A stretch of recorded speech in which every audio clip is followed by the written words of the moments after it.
Assalamualaikum warahmatullahi wabarakatuh. Perkenalkan, nama saya Isna Nadiroto Fitria dari kelas TMT 6D. Di sini saya akan membahas mengenai materi pengujian hipotesis korelasi Ring-Spearman. Langsung saja, proses pengujian hipotesis koefisien korelasi Ring-Spearman dilakukan sebagai berikut. Yang pertama, hipotesis H0 ρ sama dengan 0 tidak ada hubungan. H1 ρ tidak sama dengan 0 ada hubungan antara. Nomor 2, uji signifikansi harga observasi R tergantung pada besarnya sampel. A. Untuk sampel kecil digunakan tabel RS. B. Untuk sampel besar N lebih dari sama dengan 10 menggunakan tabel nilai T, di mana harga T observasi dihitung dengan persamaan T sama dengan RS akar N dikurangi 2 dibagi 1 dikurangi RS maka 2. 3. Menentukan taraf signifikansi dan besarnya sampel.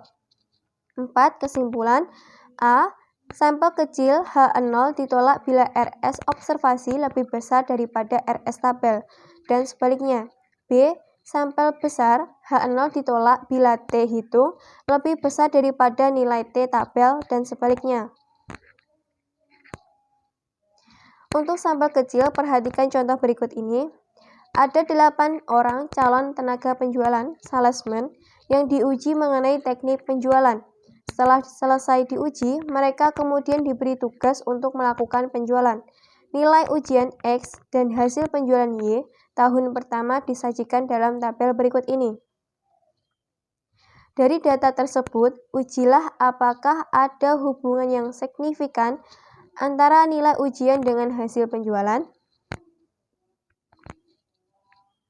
Pemecahan, prosedur pengujiannya adalah yang pertama hipotesis H0 ρ kurang dari sama dengan 0, tidak ada hubungan yang signifikan antara nilai ujian dengan hasil penjualan. H1 ρ lebih dari 0, ada hubungan yang signifikan antara nilai ujian dengan hasil penjualan. 2. Digunakan uji signifikansi koefisien korelasi Ring-Spearman. 3. Misalnya digunakan taraf signifikansi 0,01 dengan besar sampel N sama dengan 8. Harga kritis RS adalah 0,881.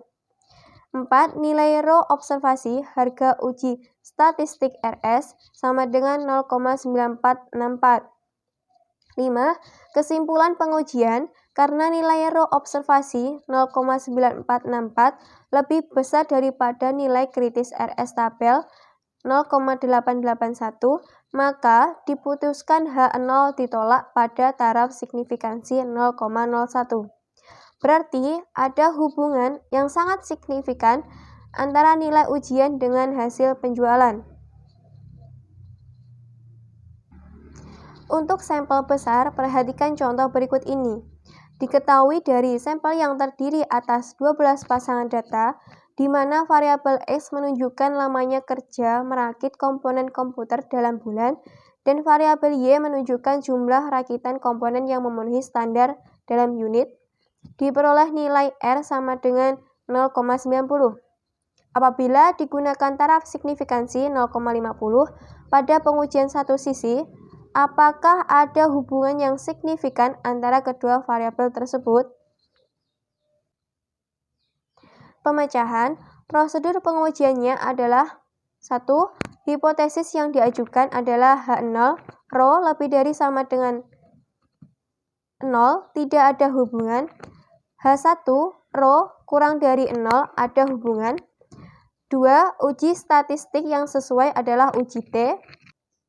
3. Misalnya digunakan taraf signifikansi 0,05, maka T sama dengan 1,812, satu sisi. 4. Harga uji statistik T hitung dinyatakan dengan rumus T sama dengan 0,90 akar 12 dikurangi 2 dibagi 1 dikurangi 0,90 pangkat 2 sama dengan 0,9 akar 10 dibagi 0,19 sama dengan 6,53. 5. Kesimpulan pengujian, karena T hitung 6,53 lebih besar daripada nilai T tabel pada taraf signifikansi 0,5, maka H0 ditolak. Artinya, ada hubungan positif dan signifikan antara lamanya kerja merakit komponen komputer dalam bulan dengan jumlah rakitan komponen yang memenuhi standar dalam unit. Berarti semakin lama pengalaman kerja akan semakin banyak jumlah produk yang memenuhi standar. Sekian yang dapat saya sampaikan. Apabila ada kurang lebihnya saya mohon maaf yang sebesar-besarnya. Sekian dari saya. Wassalamualaikum warahmatullahi wabarakatuh.